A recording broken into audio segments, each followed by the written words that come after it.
Yeah, So we have Nemesis does a lot of to capture. F&F stuff. Yes.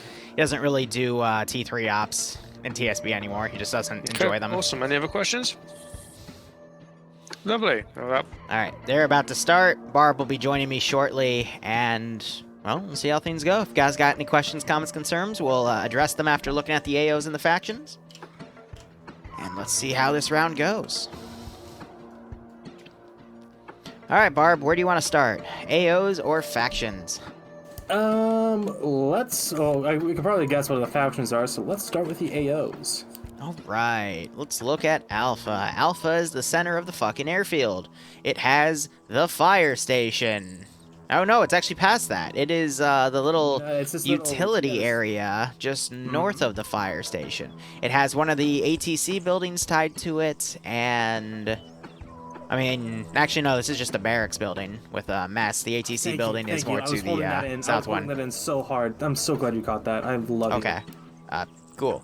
It's got a central tower, which is just a death trap, place to store vehicles.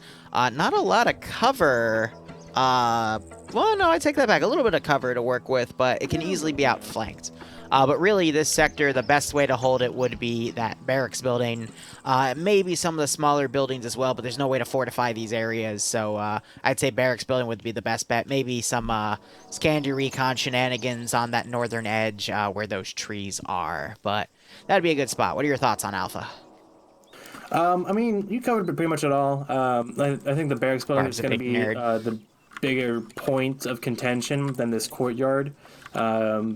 Background music is Beast Battle from Homeworld Cataclysm. The barracks building you can see to the west, to the north, to the east, and from the first floor you can see out to the south, and obviously watch the doors. I think that's going to be the primo spot for Alpha as far as defending. I hope, I pray that no one goes on the tower in the center of Alpha. Yep, second round, Harry. There's really no telling. I could see the defending faction here take the fire station and the barracks building around the sector and using those to kind of overwatch everything, but the side perimeter wall can allow for people to sneak up on it because there's not really any good means to overwatch it with the exception of the gaps in the wall that maybe the fire station will catch. So, I think it's a good AO, though, overall. You want to look to Bravo? Absolutely. All right, Bravo is a small military base, just right here. That's it. It's got a good perimeter, though. It's another barracks inside of it.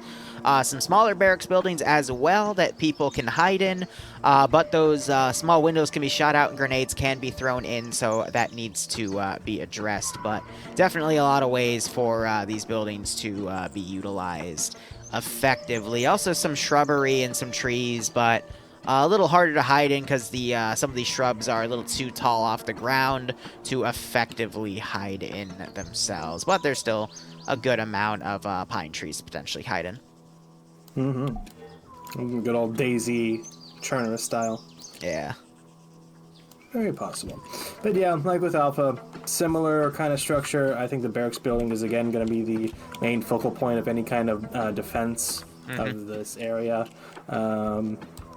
Yeah, not much to really say. I mean, they do have transport, so all sides have transport. So if they want to make some new holes in the wall, they can. There are plenty for them to work with already, as far as this perimeter. But if they want to make more, then they do have that ability as well. Let's go to Charlie. Yeah, let's go to Charlie. Charlie, I've seen this AO before. It's just a bunch of I think what this is, like, because, okay, so this map suffix is boot camp. I think this is a training area. Yeah. From Arma 2 that's like almost like an obstacle course. Yep. It's a little strange, with the bunkers kind of facing inwards and that kind of thing, but for the most part, yeah, it is just scaffolding and very tight CQB, which we saw this before on, I think it was a terminal mission, like a month or two ago. Yeah, it was either the attacking force was able to get, like, right on top of this spot. I think it was Sector. Yeah. But you're right, I don't remember either. Just get right on top because of the limited sight lines from the forests, and then there was some nasty CQC in here. So I think Op4 is going to have a little bit of a tough time defending this AO if it is attacked from Blue 4 or Green 4, but that also pushes Op 4 to be more aggressive in trying to hit the other sectors. I think Op 4 gets shafted overall, though, because look at the forested areas between both AOs. I would say it's Blue 4 has the best advantage. Because there's just massive open area around their AOs themselves, around their defensive AO, and then they can use trucks to try to flank around and get on the northern side to potentially take Green 4s. But honestly, the forests around Op 4's AOs offer the best amount of cover to deploy units from. So I think Op 4 is going to get shafted the most here. Yeah, they do have probably the tightest perimeter. Still has some gaps. That is an IED course, good God. Op 4's area of Charlie. He does some terrain that doesn't work against that. I don't know. Yeah. I think the Red Fort will be able to hide inside of Charlie if they so desired and almost draw them in. I could see that working out pretty nicely for them. But otherwise, yeah, this forest, even though it's pretty thin relatively around certain parts, the fact that it's there it just means that these people are going to have to be constantly, even if they control this area, they're going to keep their head on a swivel to make sure they don't get shot in the side of the head. Yep. Oh dear, oh dear, oh dear. Regardless, you want to look at factions? Yeah, sure. Sorry. All right. Start with Blue 4. Blue 4, easy enough. Shit ton of transport trucks, 1 quad bike and 1 Humvee. Blue 4 is your standard marine woodland group. So 5.56, 249s, 240s, LAWs, the Maws, if it's going to even be fielded, and a Mark 11 for the marksman rifle. Which actually, no, it is going to be a Mark 14. Oh, the Scar? No, fuck. Yeah. M14. M14. My bad. No, I think in vanilla it's called Mark 14, so you get it. So I think all of the marksmen have M14s. Because let me look at Op 4 here. Op 4 is actually... Are they also 5.56? Yeah, this is the M21. This is 5.56. These are the Serbian armed forces from RHS. So, yeah, 5.56, almost like a Galil. 5.56 mag, that's incompatible with M4. They get an SVD, though, so... Okay. I think, actually, I want to say that Dryden's M14, that might be the contact one, which can only take a 10-rounder. But I'm Interesting enough, though, the machine gunners for Op 4 get the M84. I doubt they have the 250-round boxes, though. They're instead using the PKM boxes. But interesting. Also, 2 of them just got run over in Op 4, which was pretty cute. But they're set to invincible when they're in their own safe zone. So yeah, not the vehicle. It's pretty funny. Which is fun. You said the M84s? Yes, are on Op 4 as the machine gun weapon. For the auto rifleman, it's 249s, but machine gunner is M84s. Yeah, which is, I think it's a licensed PKM. I think it's pretty much the same thing. So it'll have, I want to say 100-round boxes? Yeah, no, it'll use the same ammo as the PKM, but it can also use a 250-round box that only the M84 can use for some reason. And then, oh god, Green 4 gets shafted with the Croatian rifle. Oh, the Russian body armor with Croatian rifles. No, not Croatian, Czech. Are these the Czech ones? Oh no, you're right. Yeah, the Croatian. Yeah. So it's okay. 5.56 mirror match. Graphical mistakes. The body armor is all configured with the special FNF mod to have the same armor values. As long as you have something that has a chest plate, it has the same amount of armor as anything else.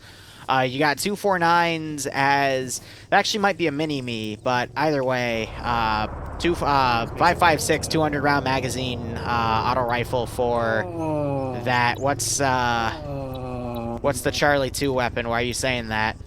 Oh, that's exactly what I was looking at. They got the FN Halo. Ooh. No, Iander, he's blue 4. He has an RPG 7 with a scope.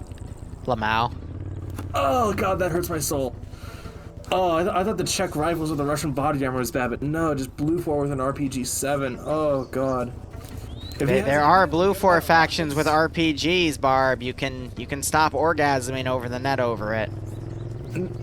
No, I'm not orgasming over the net. I'm in pain.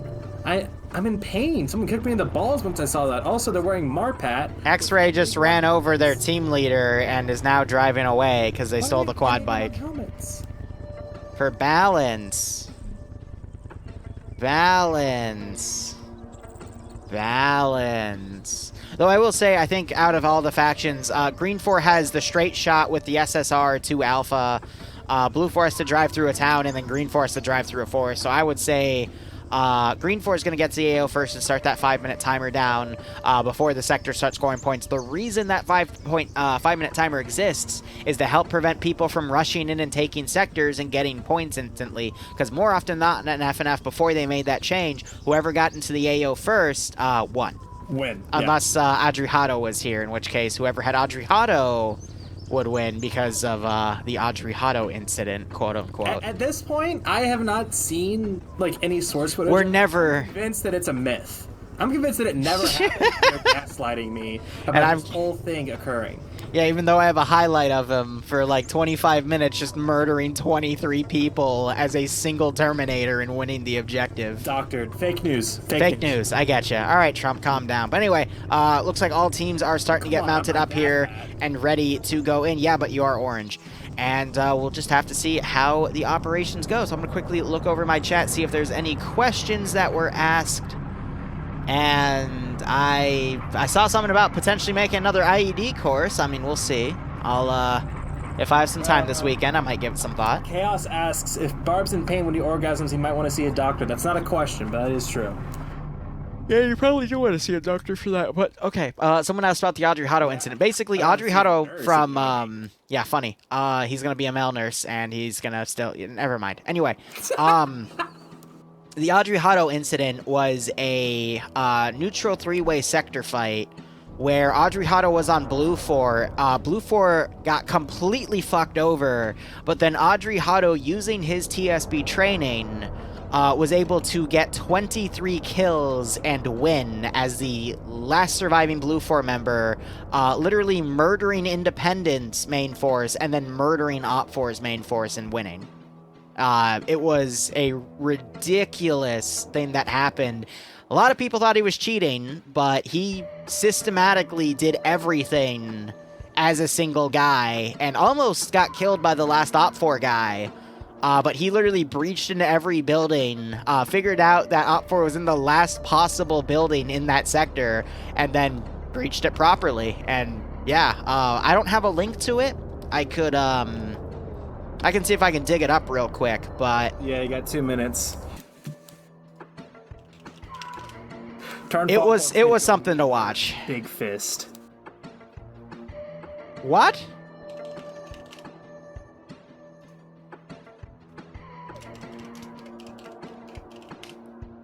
Ardanian says, Liru in nurse outfit and Barb in maid costume is the mental image you never needed. Here, I found it. Officially... Sure, just ignore me. I am. Yanni just spoke to me saying he broke Arma. Can you find where Yanni is real quick? Oh, sure. But so officially, according to the thumbnail, he was gifted 18 kills, but if you actually look back and count the amount of kills he got from downing people as well, he got up to 23, which is the FNF record. Mm-hmm.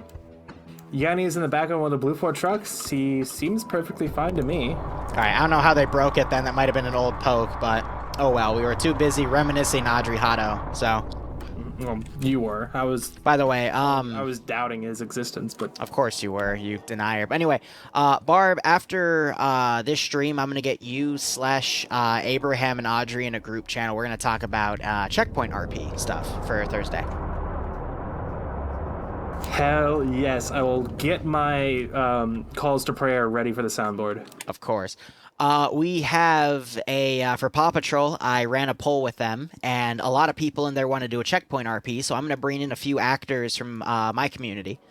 that I trust, that I know have role-playing experience and won't abuse their powers or meta.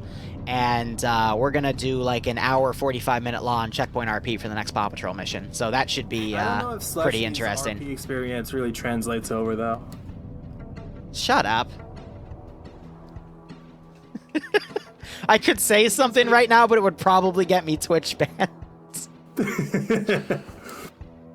Here, I'm gonna mute my mic. I'm gonna mute my mic. Malin, the original RP dude. Ooh.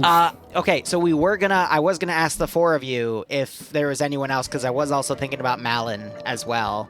But I still am getting the full paperwork down of how many people I can bring. But I'm gonna mute my mic real quick. Op started, by the way, but Sure, I will. Actually, no, I'm not. I'll say it when I mute. If I remember the joke, I'll tell you after the op, okay? Because it's really fucking bad, but...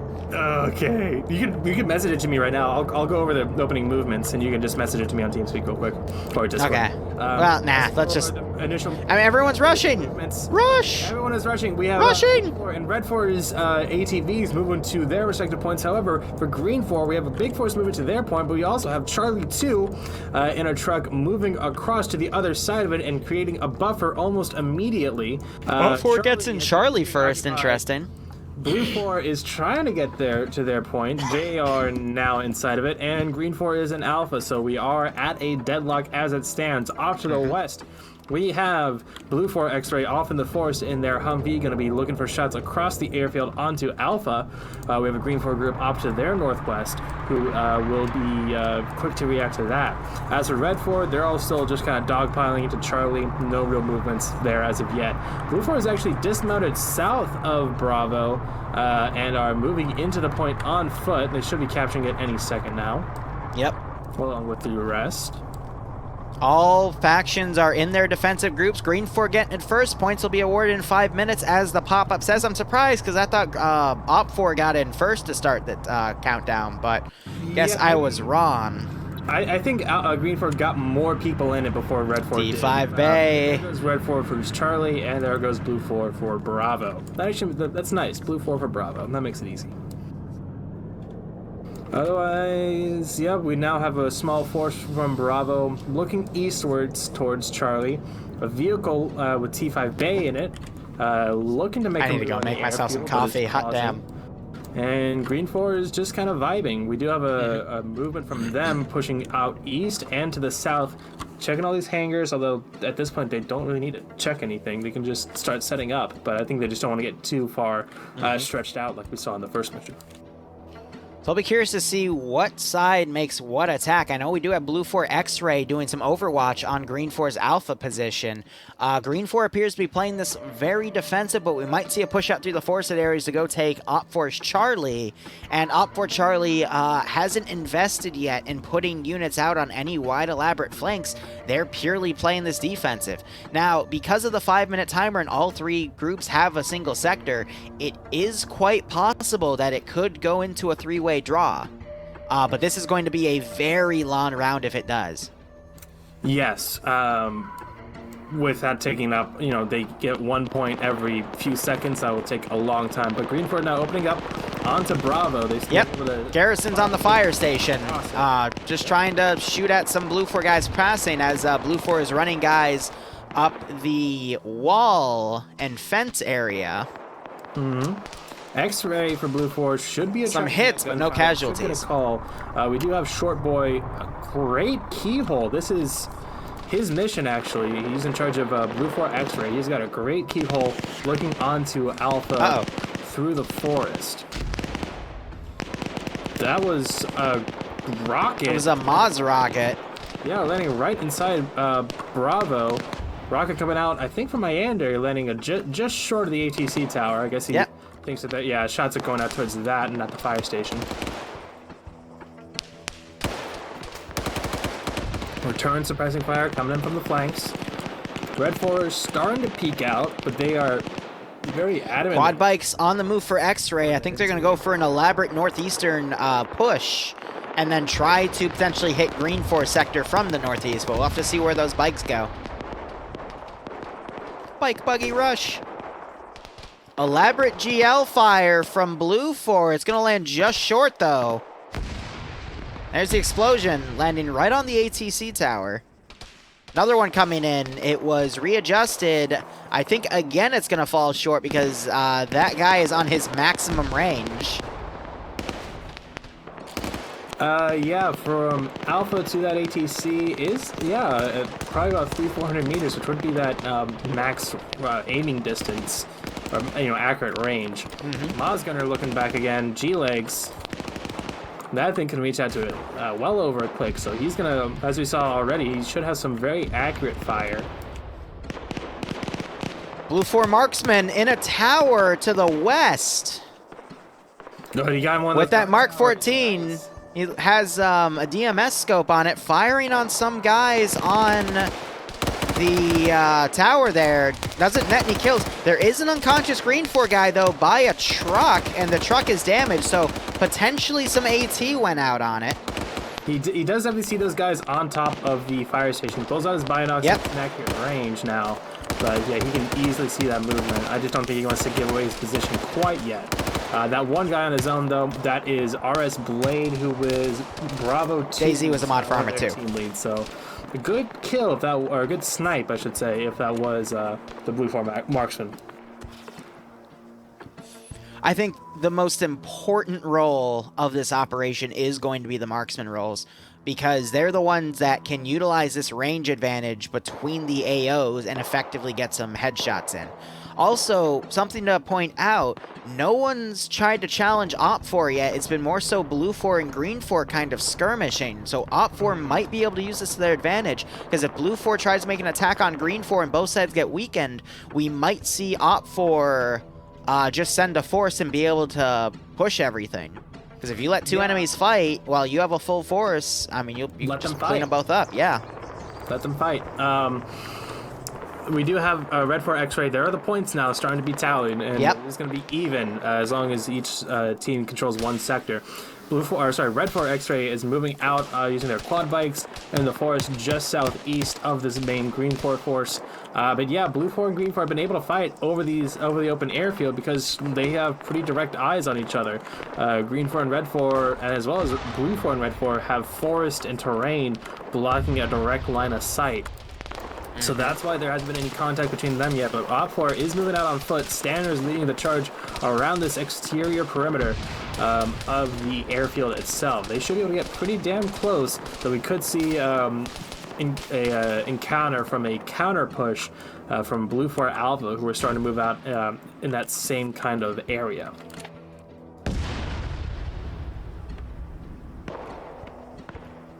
I think Blue 4 has been attempting to try to RPG the Green 4 Vix. Looks like Blade was found as being meted up by Stenley. We do have SL Dream, though, dead in the barracks building. No, that was the wrong guy. SL Dream was on top of a Hainer, and I bet he was picked off by Blue 4's marksman. I'm going to quickly find him. But... yep, Dryden picked him off. So sometimes being in the open is not the best play there. Ander takes out the big wall on the big shed, side of Alpha. Yeah, that vehicle storage area. So that opens it up a little bit further. And I think now he's... hold up, Op4 and Blue 4 force is about to run into each other literally across the wall. And... oh, yeah. Oh, look at that headshot. That was done by Stanners there. Keyhole. One of the best players, but that was a great shot through that keyhole, and that's going to stop that Blue 4 push dead in its tracks. And now we're seeing it open up from the rest of this perimeter, yeah. Yep, Firefly just got knocked out. Op4 trying to pull away with that free kill, but one guy being knocked out, it's just going to end up being an even trade. And all three sides on 8 points now. This is going to be a long mission. Firefly waking back up, trying to crawl away. And the shots that go out in retaliation are just a bit short. So a free kill on Blue 4's force. Follow. Red 4 X-Ray is just across his open field from Green 4's kind of defensive line. Outmanned at least 2-1. Yeah, Green 4 is a massive trench line here. But is entirely aware of that. Red 4 is just a marksman group, but they're looking directly on these positions instead. Red 4 firing, trying to hit the Matt team guy, G-Legs. Yeah, I think... No. Ooh, that was a shot. It's another hit. These are going right over there. Where are these? Oh, these are actually going on top of the fire station. They're cracking over the heads of Green 4 Bravo 2, and so they were trying to hit G-Legs. They hit him 3 times. I'm surprised none of those were a headshot, but I'm waiting to see if Green 4 spots those shooters and starts lighting up into the tree line. Yeah, it would definitely be these guys out in the forest. They definitely heard those reports. All the weapons are 5.56 and synced, so yeah, there's no caliber advantage. Both sides, obscuring any kind so of... it's being an even firefight. And they're actually now shooting at, I think... There's Green 4 now opening up. The tower. And Op 4 is immediately pulling back, being very careful to not take an early casualty. I really don't think that they knew that these guys were across the other No, side. they did not. They were too focused on that fire station, but I don't think they would have tried to make that play if they knew that fortification was right there. Getting some shots on that Matt team gunner was good. Trying to risk it to get him killed off, I would take that again. But Green 4 also putting some guys in the ATC tower. Little risky there because that was in Grenadier range by Blue 4, where Platoon 2 HQ is, so we might see that position get hit later on, but it's going to be close. 240 up on the... Yeah, HQ. Chills, that's going to be a fun mission. Let's go out and actually kill someone. You're right. Over by Bravo's, or Blue 4, yeah, Blue 4 Bravo. Who was that? Was that Iander? That was Iander! Iander! The ultimate irony! And he's gone. He's gone. That is incredible. Iander, one of, if not the best AT guy I know, getting eliminated by his own love. And immediately, Iander is in my chat reading. We just saw that happen. Oh my god. And he just read in my chat too. Yeah, that's pretty damn funny. But now his body's gone too, so they can't take his thing. He was on, collapsed it, and he died instantaneously. That's funny. A big old chunk of the roof fell on his head and went... Well, you gotta remember, when buildings blow up, it actually amplifies the explosive damage. But Kami Slaughter is also dead because he went up to the same place that his buddy died, and the marksman for Blue 4 picked him off as well. That's really funny. I love, yeah, so Kami Slaughter was checking SL Dream's body and got hit. But yeah, one of the fallacies I see as a Zeus all the damn time is when someone's unconscious, people don't think to look around and wonder why he went unconscious and take out the threat. Instead, they go, oh shit. They try to run up and medic them and just usually fall to the same fate. And that right there. That happened last night in TMTM, and I got so pissed at it. I was like, do not just stand there. You got shot from somewhere. Be reactive. Yep. But yeah, that is very much a thing. It ain't right. Yeah, right, Iander. Vertical battles are a big hurdle for some people to get over and, think about. ATC tower under pressure. Olaf trying to do some medical on Grums there. But again, that ATC tower being in Grenadier range for Blue 4, they are capitalizing on Green 4 sending some men on there. We are a fifth of the way through this mission. I think they increased the time for points giving because that's usually a little slower. But based off of this, I think we are going to see some sort of stalemate. Yes, we are having Blue 4 X-Ray on the northwestern side, trying to pick off who they can, but I mean, they're going to run out of ammo soon. The Blue 4 Alpha group, they tried to make a push on the south side of the airfield proper around that perimeter. They ran into Red 4, and they both fell back. Red 4 is actually also falling back to their side of this forest, so we might actually just see a three-way tie if nothing really develops. Yeah. X-ray for Red 4, excuse me, they pushed out north of their position into the forest, took a couple of pot shots, got some return fire. Oh my god. The team that's out of position right now, so to speak, is Blue 4 X-ray. They're, maneuvering. To say they're out of position is just more like they're not holding down in their designated I'm stealing that joke, Clef. For their own, sector. Well, they're the only ones outside of that area, really. Yeah. I will say, though, even though this round's being a bit stagnant, I can say someone is definitely having a blast this round, and that is Iander. I mean, you gotta ask, like, some people are good in scanning. Like, Yeah, right. Where is he? Well, he's over there, and then over there, and I think there's a chunk of him over there. A little bit everywhere, he gets around. That's a good way to put it. But meanwhile, Green 4 actually starting to push a large chunk of forces to where X-Ray was. They even smoked the area, thinking X-Ray might still be there. And we might see Green 4 try to push to take Op 4's sector here. Meanwhile, Op 4 has mounted up in multiple trucks. And real quick before that gets whoa. underway, did you know that Iander has blue eyes? Yeah, one eye blue over there and another blue over there. Oh my fucking god. That was better than mine, but they were still both pretty bad.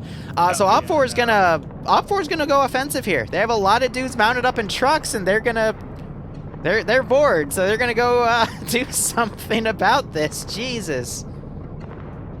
Yeah, I mean, they're the ones who just really haven't been in any contact. The one piece of contact they did get actually looks like they might be going Barb, I swear. They do head around to the north, so they might be going for... Barb, Aryan, Weave is on the multi-link, so if you want to go bug them, do ! multi. And you can also see some ground perspectives in real time as well. So now we're seeing a lot of those Op 4 groups dismount, but we also see two trucks that might try to do an elaborate flank, so Green 4 and Op 4 are going to meet each other in the middle. This might wrestle control in terms of player count to Blue 4, who might also be biding their time. But in a few minutes, we're going to be a third of the way through this fight. I could very well see this being neutral, but... But it's going to be interesting, because we've never seen a direct draw or a tie or anything like that. It's always been one side wins out. It's just going to be reliant on whose tactics, on whose side is going to be superior here. Is waiting the good idea? Is pushing an objective a good idea? Is just going all out a good idea? Yep. Well, Green 4 is actually they've moved out as well. Alpha 2. Yep. I think some extra bits and pieces have headed out to the southeast, the forest where Red 4 X-Ray previously was. So they might catch up this Red 4 force out of position if they stick in the trees and just kind of wait here. Although I'm sure they're also itching for contact. If they were to wait here, they could get a really great killing field going here. There was a World War II British training documentary that I watched not too long ago. Yes, I know, that's what I do on a Friday night, apart from this. Well, now my point is entirely mute because they just opened fire on each other inside the forest. My point was going to be, you draw your enemy out into the open. You don't fire at the first man, you fire at the last man, and the rest of the squad is going to be caught up in the crossfire. But that would not make it a Friday night fight. That would make it a Friday night bore fest as the bullets rain out. Casualties beginning to mount on both sides. Gorin from Op 4 is dead. From Green 4, no one new is dead, so let them keep shooting. But Op 4 definitely has a lot more manpower in this fight than Green 4.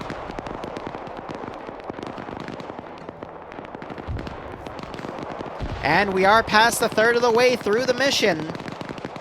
There's only going to be another 15-20 minutes left, because that timer is counting up really quickly. Now, I'm wondering, Blue 4 hears all these gunshots. So they're going to hear both of those groups firing at each other. So I wonder if they're going to react by potentially sending a force down to either try to pincer off either Op 4 or Green 4 here. Because they do have the manpower to do it, and that gives Blue 4 the advantage. So again, are they going to stay stagnant, or are they going to try to make a maneuver? I'd still wait it out a few minutes to basically let them duke it out. But I would also use that time to just set up and have two transport trucks full of dudes ready to go. Yeah, I'm... Op 4 pulling back a little bit. Go ahead. For sure. It looks like they've been taking some casualties, yeah, so I'm not surprised they're falling back, but... Yeah, this is very much a war of attrition. We're also seeing Foxtrot 2 kind of branch out a little bit along that same perimeter on the south side. I need to go make some coffee after this. 40 points almost for each side. Op 4 Charlie 2 in trucks. They are moving around the town of Gorka. No, this is Krisheno. They might try to reposition on the northern side to try to take that sector. Meanwhile, a member of X-Ray, Guy Fieri, fell over and is bleeding out on a downed wall. Hopefully the rest of his team notices. Oh, yeah. Sent himself to Flavortown there. Yeah, well, he returned from Flavortown right then as well. So he's Amazing. Fine. Don't know what happened there, though.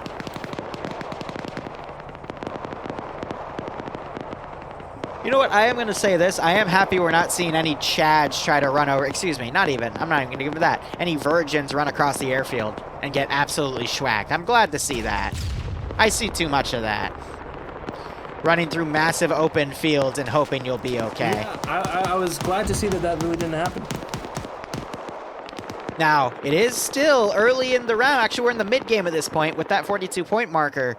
So anything can happen. But Charlie 2's deploying way off. I don't know. This could branch off into a draw. Charlie 2 should have focused on going to, like, I want to say 300, 400 meters north and following the forest in, but... I was going to say, yeah, like, marker 306 to the northeast of Green Forest Alpha, sector. Like, dismount in there. I guess they're really trying to play it safe and stay undetected, but this is fucking ridiculous. Yeah.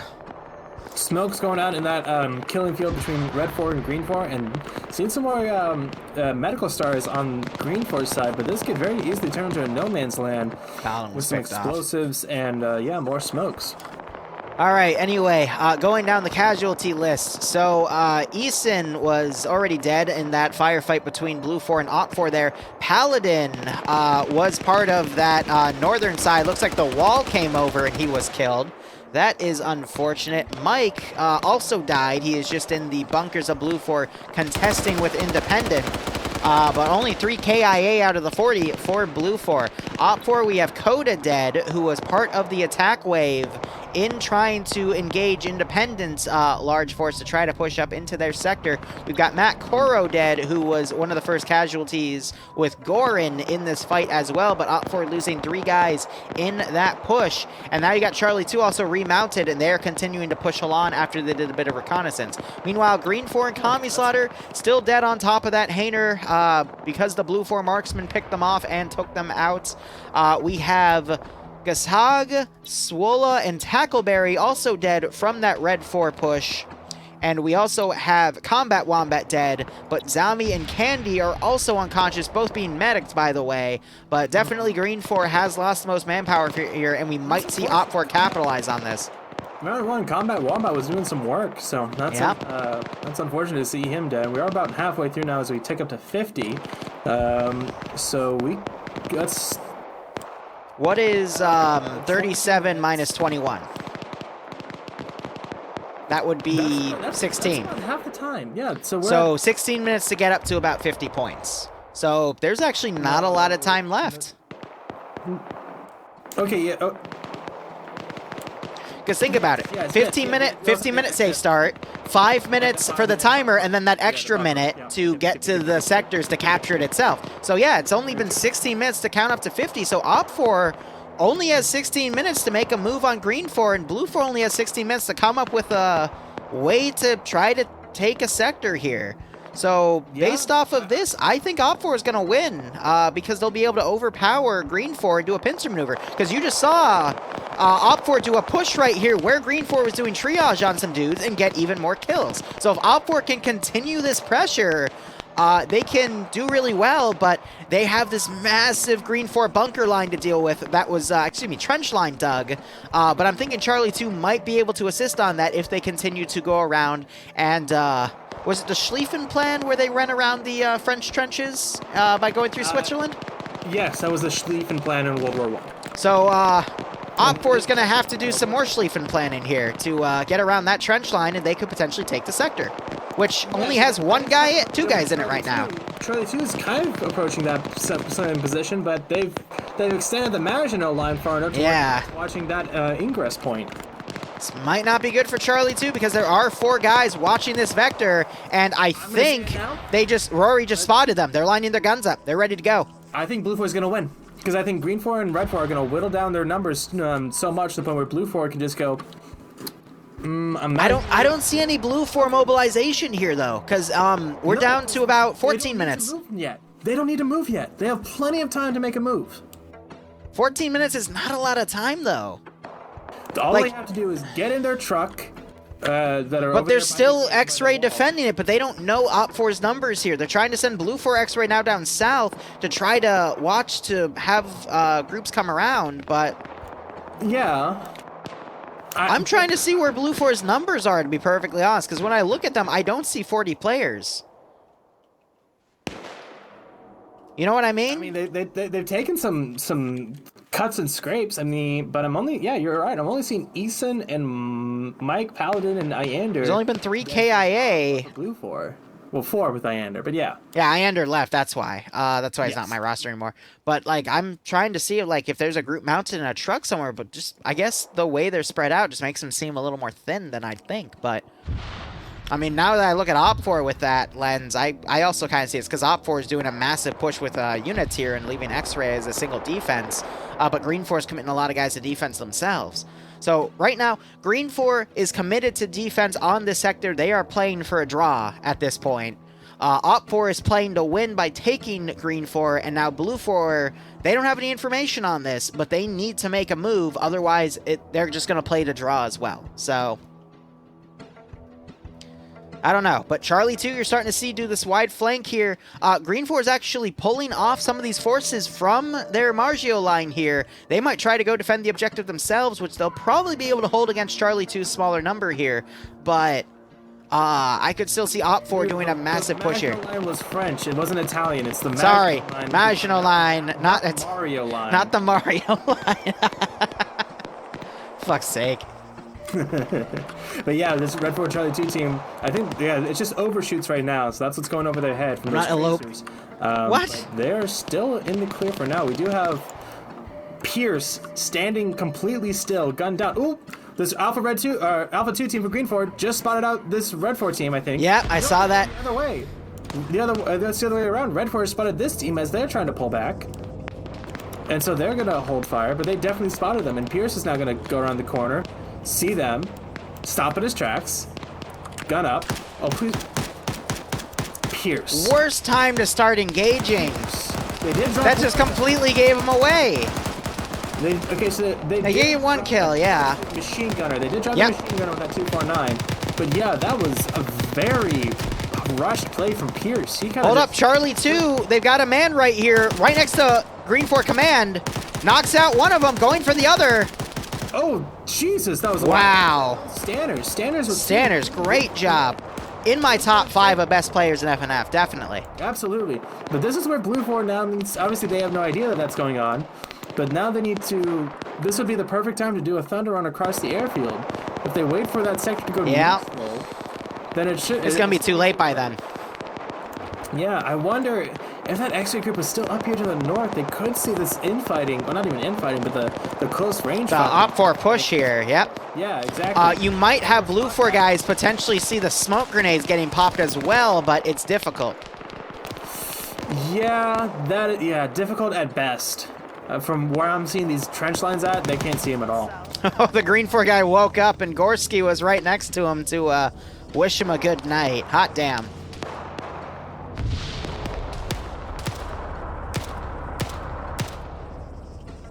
So that was on this guy right here, who is Stanners again. Still pushing.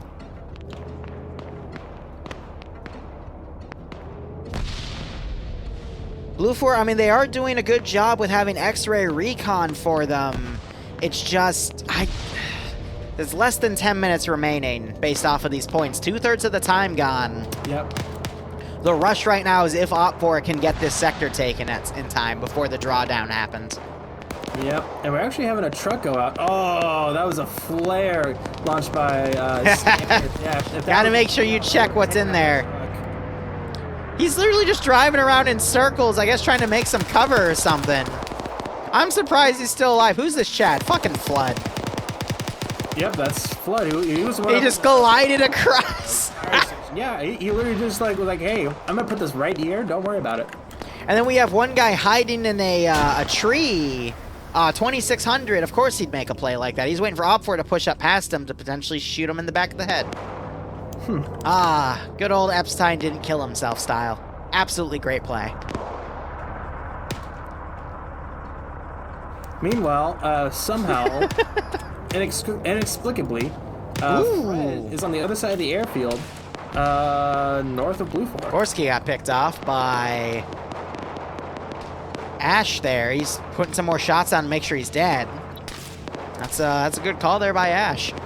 But Op4 has a explosive trap going off on Op4's line. Bedovic gets knocked out. I'm looking for additional dead bodies here, but I think it was just that. Yep. Good use of an explosive trap there, definitely. That was really well hidden. Yeah, but it slowed down this flank, and that might have bought Green 4 another minute or two. 3/4 of the time gone. Blue 4 still being stagnant. Ooh. But Blue 4 is a part of a shed across the way. Blue 4 is mounting up in trucks, though. They might try to make a play in a bit, which they'll absolutely have to. And yeah, as you just called out, Independent just got annihilated. Grenadier round coming in and knocking out pads again. Ouch. Yeah, this is great. So Blue 4, they've been quiet, apart from a couple of Vanguard forces. I think Buckets, who actually has a team kill somehow. I don't know who he killed, but apart from some sporadic machine gun fire, all the fire has been between Green 4 and Red 4.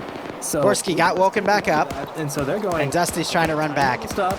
We're getting to less than 25 points remaining for everyone. Red 4 is obviously making a push for this. We can make a push for it as well. Yeah, they're judging based off the bullets, but Blue 4, it looks like they're following the route that X-Ray took in. They might be able to sneak in here, but Indigo Fox, he's in a really good position right now, but I think Blue 4 is going to see his rifle poking about behind that tree. If Indigo Fox is able to get a call out, he might see it, but no, he sees the Blue 4 and then quickly comes out as the rounds come in, and I think he might have been taken out before he was able to get a partial call out. If anything, he was able to get 1 or 2 words out before he was dropped, so Op4 might not be ready to defend that sector, because you have other forces pulling out and being defensive, but they at least heard the bullets, so that defensive line between Blue 4 and Blue 4 and Op4 might pull back to hold the sector itself. But we're 4/5 of the time gone. Another explosive trap. Yeah, next to T5 Rod and First Lieutenant Nelson doesn't really damage either of them. It might have hurt Rod. Yeah, they were able to get in cover in time. I saw T5 Bay. I think he saw it in time and pulled back a few meters. Got behind the building, was able to survive. But really great use of explosive traps by Independent. They're at least slowing Op4 down, because at this point Independent is just trying to play to play to stalemate, because their offensive capability is over with. Though we do have Fred across the area, now firing over the airfield, trying to pick off some Op4 members. Does get some shots in T5 Rod there, though. Yeah, this last stretch is going to be between... I'd say there's 5 minutes remaining, give or take. Oh my god. Blue 4, 10 billion IQ play. They're not going for Alpha, they're going for Charlie. Yep. That is absolutely the smart play here. Absolutely. They're anticipating Red 4 has... Op4 knows about this, though, because of those gunshots and Indigo's 1 or 2 words he got on the LR.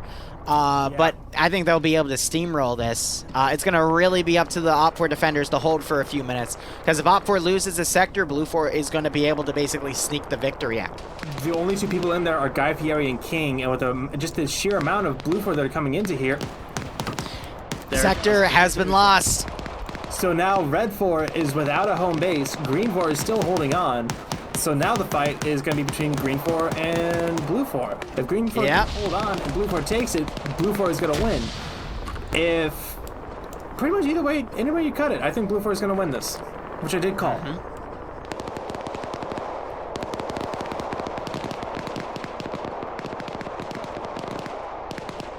I see Blue 4 taking this sector just by the sheer numbers they have in here to wrestle control of it.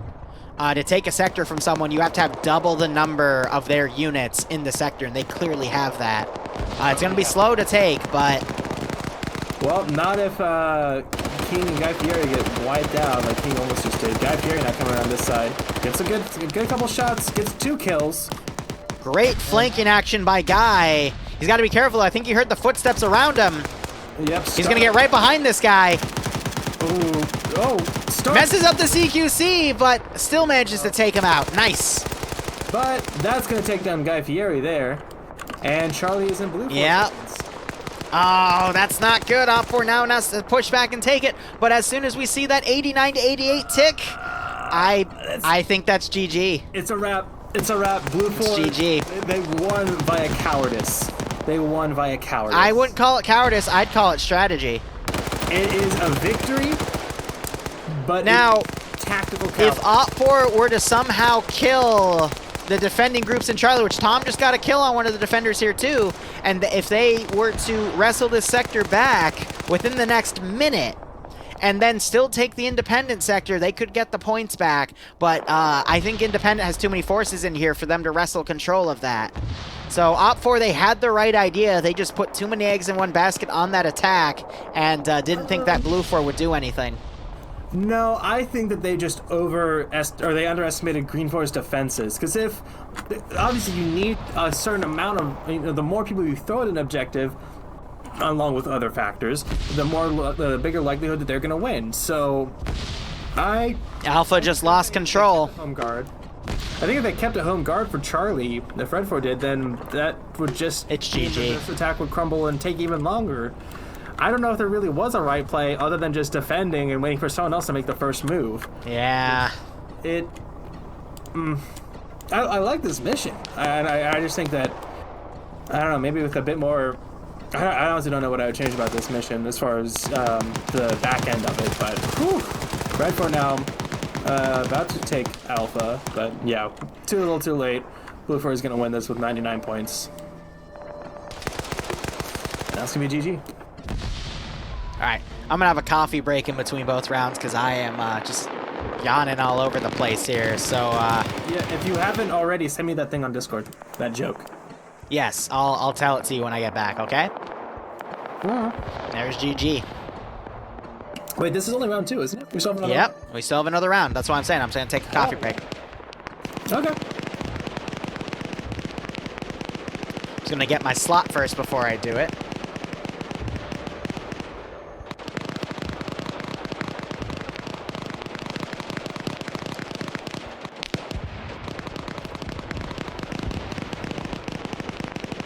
Overall, good fight.